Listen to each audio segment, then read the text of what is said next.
আসসালামু আলাইকুম। নিশ্চয়ই সবাই ভালো আছেন। আলহামদুলিল্লাহ আমিও ভালো আছি।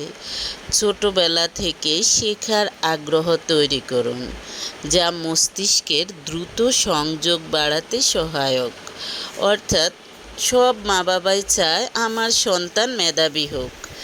এজন্য দেখা যায় যে অনেকেই বাদাম, হরলিক্স, এটা সেটা যাবতীয় খাওয়া খাওয়ায়। হ্যাঁ, ঠিক আছে, খাওয়াটা হলো শরীর গঠন করে, কিন্তু মেধাবী হওয়ার জন্য আপনি যা যা করতে হবে তা এই পুরো ভিডিওটি শুনলে আপনি জানতে পারবেন। যেমন শিশুর বই পড়ার অভ্যাস গড়ে তুলুন। বিভিন্ন বয়স উপযোগী গল্প, বিজ্ঞান, সাধারণ জ্ঞান ও নৈতিক শিক্ষার বই সন্তানকে দিবেন।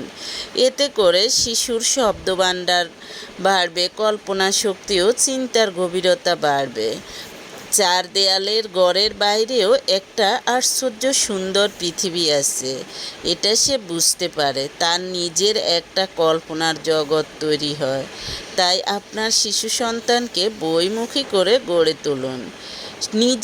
শিশুকে প্রশ্ন করতে উৎসাহিত করুন। শিশু যখন কোনো কিছু জানতে চায়, বিরক্ত হবেন না। শেখার পরিবেশ তৈরি করুন। বাসায় পড়াশোনা ও সৃজনশীল কাজের জন্য নিরিবিলি একটি পরিবেশ তৈরি করুন। খেলার মাধ্যমে শেখান। শিক্ষামূলক খেলনা যেমন পাজেল, লোগো, বিভিন্ন ধরনের খেলা আছে, এগুলো খেললে দেখা যায় যে শিশুদের মেধাশক্তি বৃদ্ধি পায়। নিয়মিত গল্প বলুন ও আলোচনা করুন। রাতের বেলা ছোট্ট ছোট্ট নৈতিক শিক্ষা সম্পন্ন গল্প বললে শিশুর ভাষা দক্ষতা ও ভাবনার গভীরতা বাড়ে। শিশুর ঘুমানোর আগে তাকে গল্প বলা, ঘুম পাড়ানোর অভ্যাস করতে হবে। তাহলে আপনার শিশু মেধাবী হবে। নিজে উদাহরণ হন।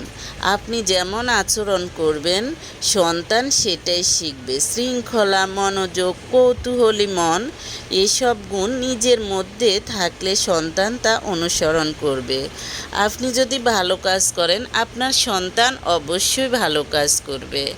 আপনি যদি সন্তানকে শিখান, অমুককে এটা বলো, তমুককে ওইটা বলো, বা মানুষকে এটা বলে ছোট করো, মানুষকে তো সেটা বলে ছোট করো, অথবা সন্তানকে শেখাচ্ছেন, দেখা যায় যে সন্তানের উপর দিয়ে মানুষকে বলতেছেন বিভিন্ন কথা, সন্তানের আত্মীয় স্বজনদেরকে শোনানোর জন্য সন্তানদেরকে দিয়ে বলাচ্ছেন, এতে আপনার সন্তান খারাপ হবে।